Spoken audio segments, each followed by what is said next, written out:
Jai Hind students, class 11th, miscellaneous exercise based on chapter 11. Okay, in this video I am going to take two questions, question number 6 and question number 8. Both are based on parabola. त्रिभुज का क्षेत्रफल ज्ञात कीजिए जो परवलय x square is equal to 12i के शीर्ष को इसकी नाभिलंब जीवा के सिरों को मिलाने वाली रेखाओं से बना है. Find the area of the triangle formed by the lines joining the vertex of the parabola x square is equal to 12y to the ends of its latus rectum. बच्चों, x square is equal to 12y आप नाम से ही समझ गए होंगे, नाम से मतलब इक्वेशन से ही समझ गए होंगे कि इस डायग्राम का, इस पैराबोला का जो डायरेक्शन है वो अपवर्ड है, ठीक है ना. और इसकी जो एक्सिस है बच्चों वो वाई एक्सिस है. इक्वेशन है x square is equal to 12y. That means 4a is equal to 12 and a is 3. तो what will be x हो जाएगा 0 3. अब आपको इसकी लेटस रेक्टम यानी कि नाभिलंब जीवा ड्रॉ करनी है, ठीक है. नाभिलंब जीवा का नाम रख दीजिए AB. और ये इसका वर्टेक्स है, वर्टेक्स को बोल दीजिए O. अब बोल रहे हैं कि इसके जो एंड पॉइंट्स हैं, लेटस रेक्टम के जो एंड पॉइंट्स हैं उनको वर्टेक्स से ज्वाइन करने से जो ट्रायंगल बनेगा उसका एरिया बताइए. कितना सिंपल है बच्चों, देखो कैसे. ये तो ओरिजिन है, नो डाउट, ये तो ओरिजिन है ना. लेटस रेक्टम की लेंथ कितनी होती है? लेंथ ऑफ लेटस रेक्टम, नाभि लंब जीवा की लंबाई कितनी होती है? 4a. याद है ना. तो 4a कितना है? 12. ये देखो 4a कितना है? 12. इसको आप 12 इकाई कह सकते हो. ये 12 है बच्चों, है ना. अब मुझे बताओ, ये तो 3 है और ये 12 है, तो B पॉइंट के कोऑर्डिनेट्स और A पॉइंट के कोऑर्डिनेट्स क्या होंगे?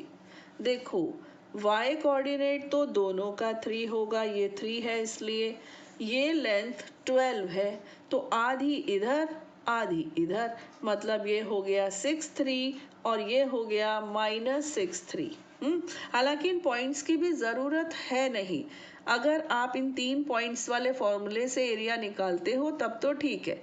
अदरवाइज आपको मालूम है कि लेटस रेक्टम यानी कि ये जो नाभिलंब जीवा होती है ना, ये अक्ष पर लंबवत होती है, 90 डिग्री का एंगल बनाती है. तो 1/2 बेस इंटू हाइट. कितना सिंपल है ना. तो आप यहाँ पर लिख सकते हैं, चूंकि नाभिलंब जीवा अक्ष पर लंबवत होती है. इतना लिख लो, इंग्लिश वाले लिख लो. Since latus rectum is perpendicular on axis, its axis, ठीक है. इसकी जो एक्सिस होती है, जो भी हो, उस पर ये परपेंडिकुलर होती है. Therefore area of triangle OAB, इसको आप 1/2 बेस इंटू हाइट से नाप सकते हो, है ना. तो 1/2 बेस का नाम क्या है? AB, और हाइट का नाम क्या है? OD. अभी मैंने यहाँ लिखा नहीं, आप इसको D लिख लो. हाँ, तो 1/2 what is AB? AB is 12. ये लेटस रेक्टम की लेंथ 12 है और OD कितना है? 3. तो आपका आंसर कितना सिंपल था, है ना.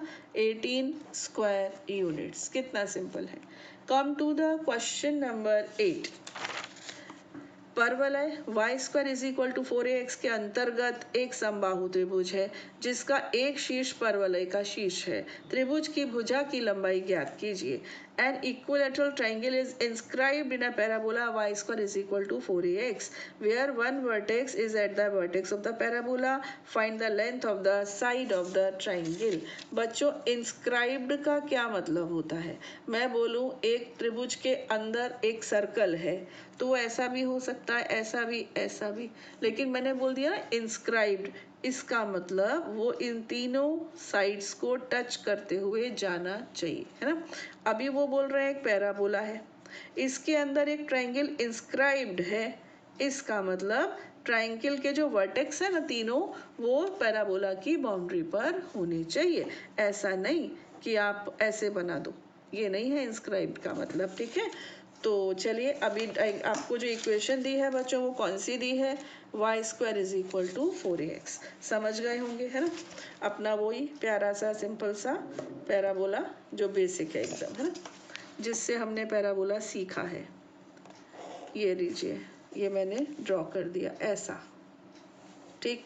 अब 4ax है तो इसकी जो वर्टेक्स सॉरी फोकस है वो a0 है ना, और वर्टेक्स तो देखो 0 0 ही होता है।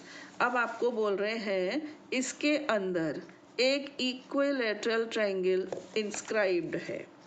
अब ये जो बच्चों इक्विलैटरल ट्रायंगल है, थोड़ी सी मैं यहाँ से चीटिंग कर लो इसकी, ये ऐसे देख लो।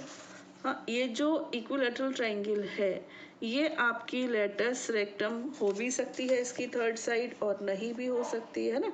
हो सकता है ये फोकस से होकर जा रही हो और हो सकता है न जा रही हो, तो हम तो एक जनरल केस लेंगे कि नहीं जा रही है, ठीक है। अब इसकी जो साइड्स है ना ये हमें बतानी, आप इसको x x x ऐसे मान लो, लेकिन मैं इसको बच्चों 2x ले रही हूँ। क्यों?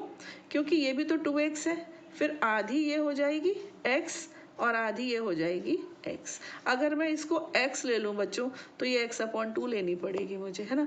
x नहीं, x हमारी इक्वेशन में होती है, a भी है, क्या ले लें, k ले लेते हैं, चलिए k ले लेते हैं, k, ये भी k, ये भी k और ये भी, ये 2k, ये 2k, ये 2k, ये भी 2k, बट k ऊपर k नीचे, ठीक है। ऐसा करने से क्या हुआ, हमको ये वर्टेक्स मिल जाएगा, ये वर्टेक्स, लेकिन ये वर्टेक्स भी अभी दूर है, अभी आपको ये निकालना पड़ेगा इसके लिए। ये तो ठीक है, ये ऊपर होगा k और y वर्टेक्स यहाँ पर y कोऑर्डिनेट होगा -k, y का तो ठीक है, x का पता करना है ना। आपको मालूम है कि किसी भी इक्विलैटरल ट्रायंगल का जो एल्टीट्यूड होता है ना बेटा, वो उसकी मीडियन भी होता है।